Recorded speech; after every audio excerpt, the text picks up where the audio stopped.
Kombëtarja shqiptare e futbollit ka dhe 2 finale play-off përpara se të marrë të drejtën për të luajtur në botrorin 2026 që do të zhvillohet nga 11 qershori deri në 19 korrik në Shtetet e Bashkuara të Amerikës, Kanada dhe Meksik. Nëse kalon Polonin në gjysmëfinalen play-off dhe fituesin e çiftit Ukrainë-Suedi, kombëtarja shqiptare e futbollit do të vendoset në grupin F të finaleve të Kupës së Botës. Rivalet për tanë do të jenë emra si Holanda, Japonia dhe Tunizia. Nga ana tjetër, Kosova nëse kalon Slovakinë në gjysmëfinalen play-off dhe fituesin e çiftit Turqi-Rumani do të vendoset në grupin D të Kupës së Botës me rival si Shtetet e Bashkuara, Paraguay dhe Australia. Pas shortit të hedhur në Washington nga Shtetet e Bashkuara, foli presidenti i Federatës së Futbollit Armand Duka. Kreu i qeverisë së futbollit shqiptar tha se rrugtimi kombëtares për të arritur në botror është i vështirë, por theksoi se Shqipëria do të luftojë deri në fund për të qenë pjesë e finaleve.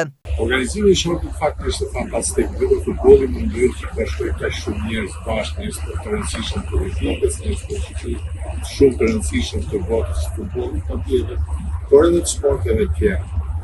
Ne jemi shumë këtu që jemi pjesë e këtij eventi të rëndësishëm, sot ishte dita e parë pra organizimi i shortit, dhe për këtë unë dua falenderoj futbollistët e ekipit kombëtar dhe stafin që na kanë bërë mundur që të ndrojmë për të qenë pjesë e këtij botrori. Padyshim që rruga jonë është e vështirë, ne kemi një ndeshje shumë vështirë ku në Kolonisë, në Marshall, dhe nëse e kalojmë atë, pastaj do të luajmë një ndeshje finale ku në skuadrën e Fukushës Suedisë apo Ukrainës, në ëndër për të qenë pjesë e botrorit. Padyshim të vazhdojmë të luftojmë deri në minutën e fundit, dhe unë kam shumë besim tek skuadra jonë që motivimi i tyre dhe dëshira e tyre për të qenë pjesë e botrorit shumë, që vërtet ta realizojmë të ëndër, jo vetëm tek ekipi i futbollit, jo vetëm Federacia Shqiptare e Futbollit, por gjithë shqiptarëve që e duan.